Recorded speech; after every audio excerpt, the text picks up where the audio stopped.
Okay, we're doing some mulching today, trying to get the garden, I don't want to say ahead of the weeds and grass because I'm already behind, but anyway, it's going to look a whole lot better and take a lot of the labor out of it.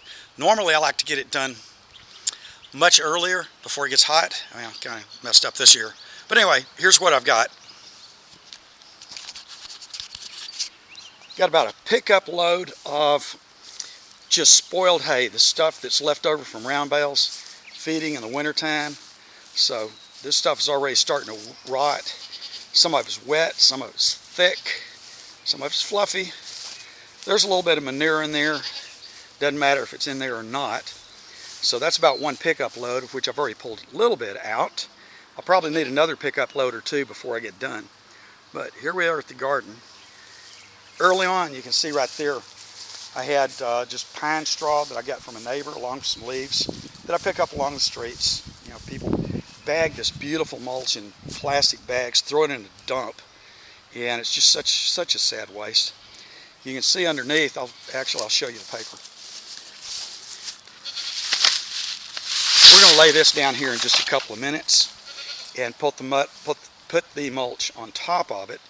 And that's just the kind of paper, you can go down to your big box or your hardware store, and it's the kind of paper that painters lay down on the floor to protect it when they're painting.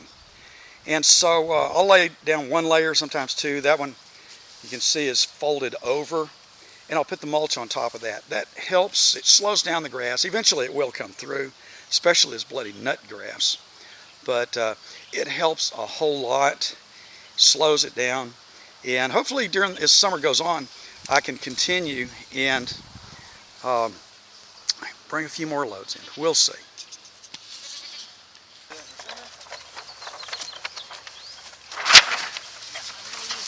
I didn't know I was going to have you.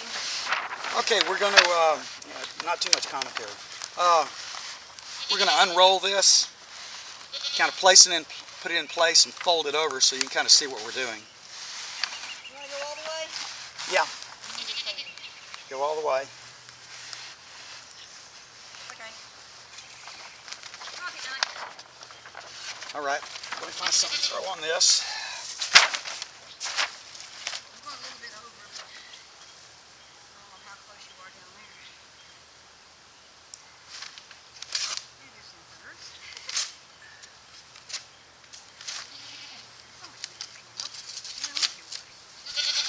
There we go. Okay, let's fold it over about halfway, and hopefully that's about right.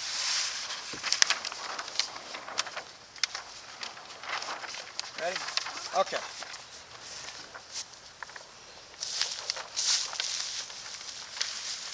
Let's pull it this way a little bit, get it overlapped.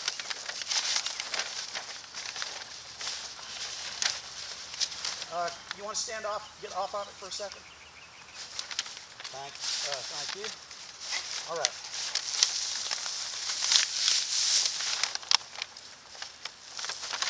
Yeah, one of the detailed parts, we have to kind of fold it over and then spread it out just right. Stuff it under the squash leaves, and try not to smother and damage our okra here.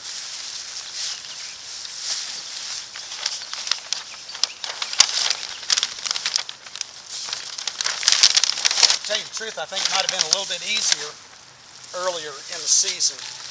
But again, you know how things work. Okay, I'm gonna throw some mulch on. Throw some mulch on top. Just hold it in place there. There we go.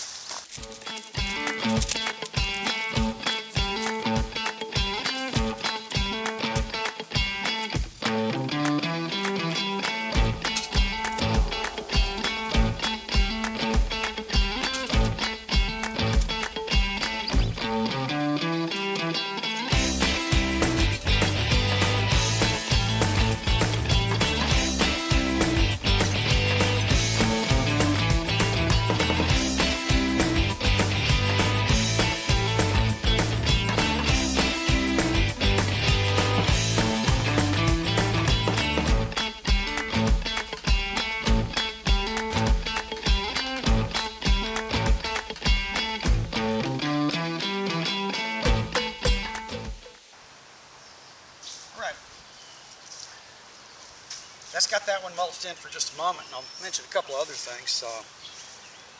I'm not sure of the variety of okra I got. I think that's some that I put away last year, so it might be purple. Have you ever noticed if you go into just a seed catalog, they'll give you one or two varieties of okra. Poof, that's it. But if you go looking for some of the heirloom catalogs, especially online, you can start to find there's more than one or two varieties of okra out there.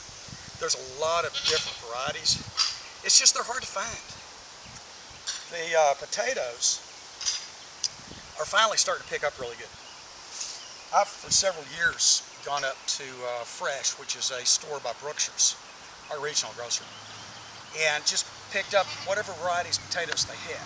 Now I know all the rules, I don't abide by the rules, say that you always buy seed potatoes from a feed store or other source, because apparently, at least they say, in the grocery stores, they treat their potatoes so that they will keep longer, either chemically or radiation, I don't know how, and that keeps them from germinating. Well, it's worked for several years. This year I got kind of worried because they were really, really late starting up. And I did them just like I do every year. Got them in the ground, and they're finally starting to pop up in places, and pretty much good strong stand. And a couple of days ago I was over here weeding. I accidentally dug up a couple of pieces. These are just barely starting to put the eyes on. And so here it is, what is this, May 24th. And some of my potatoes are still starting out. They're just starting out slow. Really, really strange year overall for the garden. But in the end, I think I'm going to end up with a really good potato crop. And some, the following year, when you dig your potatoes, there's always those little bitty ones that you just don't bother with or you miss. And so every year, I'll have just a handful of potatoes that will come up from last year's. And in fact, if you go and look at the history of potatoes, the Incas and the Aztecs and the other Native Americans in Central and South America in the mountains, that's the way they stored potatoes. They grew them in the ground and they left them. And so I don't know how well that will work here, because we're a much different environment from that. But no doubt one of these days I'll get around to trying it, because one thing about a garden I love is, it's always an adventure. You don't follow the rules. You always try something new. And if it doesn't work, well, it doesn't work. You just learn something. But anyway, so that's how we're mulching. I'll show you another picture. Probably won't be from this week, because I don't think I'm going to have, no, I'm not going to have enough mulch finished today. I'm going to have to get another truckload or two. But I'll get a better picture and talk about it a little bit more. We'll talk about tomatoes next time, and at the end of this recording, and it will look so much prettier. Okay, I went and got some more mulch, and I've pretty much finished mulching the garden, although I'll probably, no doubt, add more later in the season as this kind of packs down. So let me show you what I've got, take you on a little tour. You can kind of see there's mulch everywhere. Now, I already told you some of this, like the potatoes. Now, I've got a lot of flags marking those.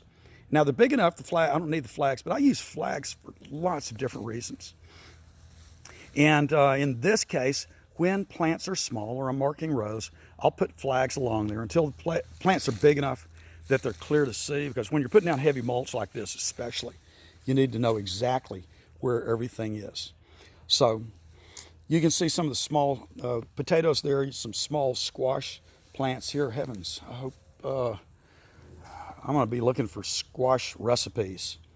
I've got yellow squash and green squash, zucchini, whatever you want to call it. A few peppers. I didn't plant that many peppers this year. There's only 5 right here. There's some more over there, but for some reason, look at what are they, 10 feet apart? And yet, the ones over there are doing really poorly, and I don't know why. Here's my tomatoes. Now, I use candle panels. You can buy these 16 foot, and if you got a trailer to transport them, and if you're at least some of your hardware stores that give you good service, your smaller ones, they'll probably cut them into smaller pieces. You just need bolt cutters if you need to transport them smaller. Now there's a couple of options. I usually leave them in one long continuous piece, but 16 feet, there's 24 squares. And so actually if you count them off 8, no, that's like, what's 26? I'm not math enhanced. You can bend them into squares to make great tomato towers, if that's the way you prefer it. And if you look up here, and if you cut the top, or the bottom really, out, they stick into the ground really firmly. So I use them for a couple of trees that I'm protecting. I had a lizard out here a couple of minutes ago, and I see he's disappeared. It's a really friendly environment. I try not to use any kind of poisons on here. It's really shocking. You go to Home Depot or Lowe's, they must have 50 feet of various different kind of insecticides, fungicides, herbicides, way more space spent dedicated to poisons that kill stuff than any kind of fertilizer or anything like that.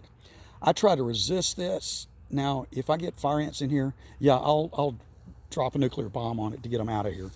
But I won't say that mine is organic, but I try to use natural fertilizer, and I try, by planting things closely together like this, it seems to keep the insects away.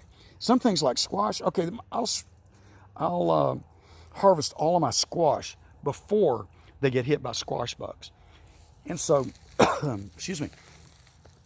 And so I've very rarely had any kind of significant problem with bugs.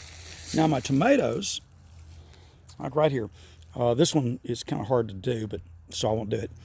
But I try to weave them in and out of this a little bit, trying not to damage the plant.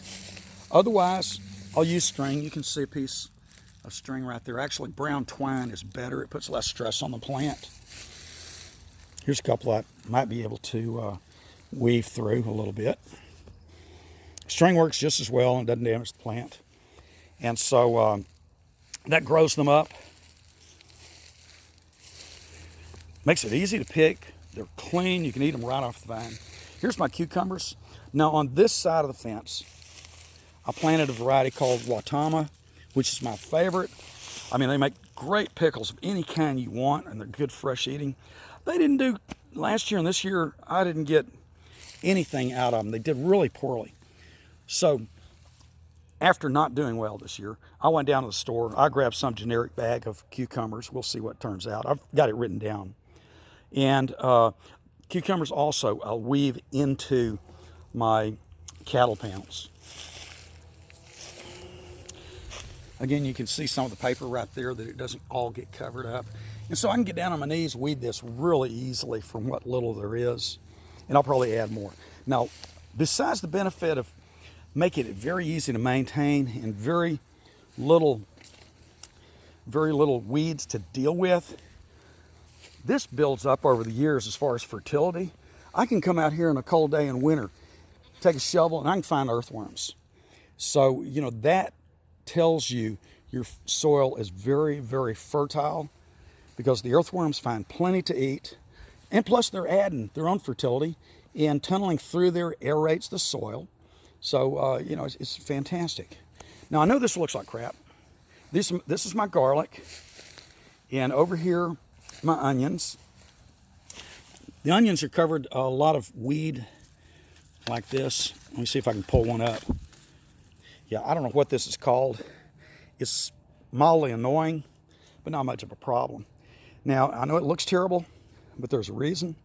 I'm leaving both the garlic and the onions to develop full bulbs. I usually have, I think I really pick them too early, and so they don't last long. Excuse me. And so they don't last long.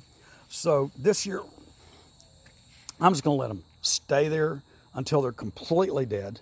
They'll keep for months in the soil like that. And once they're completely dead, I'll get out here with a shovel and a pitchfork, dig them all up. Don't wash them. You just wipe them off. You wash them, you actually take some of the protection off of it and do some damage, and they'll keep much better if you don't do that. So anyway, that's the garden for right now. We'll see what happens later on. I guess when squash and things start dying out, I'll come back and I'll plant some beans in their place and keep it looking good, keep it looking healthy. All right, till next time.